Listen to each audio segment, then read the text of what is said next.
very good evening. Welcome to BCN News. Leading our news tonight, the 60-year-old male patient from the village of Alofi, who was medevaced late Monday evening, has passed away. BCN News reporter Fiefe Rex with this report. It's understood the 60-year-old patient was admitted to Tuvalu Hospital last weekend and was medevaced Monday evening. Director General for Social Services revealed the patient was then admitted to the Auckland Hospital. Family members informed he'd passed away yesterday evening at 11:30 p.m. Regarding allegations that the Tuvalu Hospital had fallen short or run out of oxygen supply, Director General Tasmania confirmed this was not the case, stating that at no time had the hospital run out of oxygen. She confirms the private sector did assist with their supply of oxygen tanks for standby purposes. It wasn't until the shipment of full supply arrived on this most recent boat that workers worked hard to ensure to prioritise offloading the oxygen supplies for the hospital. Tasmania, on behalf of the Ministry of Social Services, extends their utmost gratitude to the prompt delivery of oxygen supplies from all those involved, adding that the Tuvalu Hospital has replenished its full oxygen supply. Australia Pacific Training Coalition Chief Executive Officer Solly Middleby encourages Niue's private sector to take advantage of the technical and vocational training made available and to extend the invitation to anyone else interested. She spoke with BCN News reporter Fiefe Rex during the launch of the Pacific Skills Portal Initiative in Tuvalu, where the Australian Prime Minister Scott Morrison announced the injection of another 150 scholarships for APTC into the Pacific, with 30 for Tuvalu, the host country of the Pacific Island Leaders Forum. Focused on the skills of the technical and vocational training, the APTC has been a long-standing capacity-building avenue, and a successful one at that, for all foreign member countries, with increased empowerment and skills building, with the growth seen of Pacific women especially in trade following training with APTC.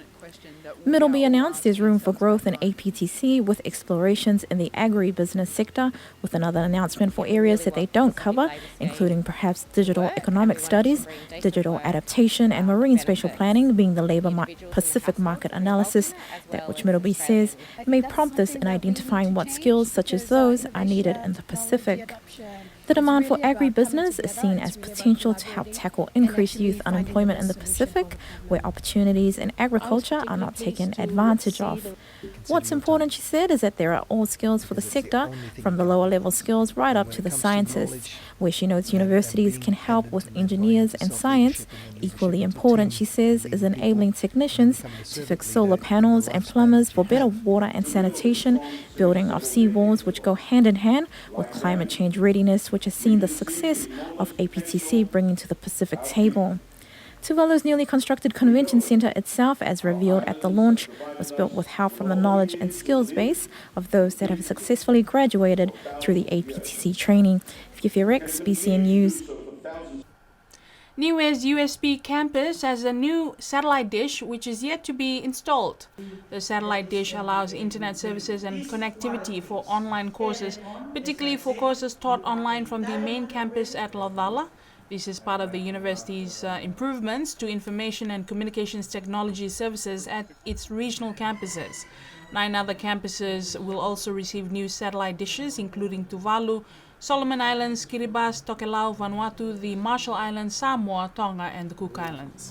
Niue is one of the 14 Pacific Island countries whose citizens have been allowed to travel to India without having to pay for a visa fee. The Times of India reports for tourists from 14 Pacific Island nations of the Forum for India-Pacific Islands Cooperation Group, which includes Fiji, Cook Islands, Kiribati, Marshall Islands, Micronesia, Nauru, Niue, Palau, Papua New Guinea, Samoa, Solomon Islands, Tonga, Tuvalu and Vanuatu, no visa fees will apply. India will offer e-tourist visas for lean tourism periods, which will be cheaper than the conventional ones. India's Tourism Minister Prahlad Singh Patel announced this at a meeting of the State Tourism Ministers earlier this week. And finally, the government and Treasury of Niue have launched new silver-proof and color collector coins which feature one of the puppetry world's most well-known and glamorous figures, Miss Piggy.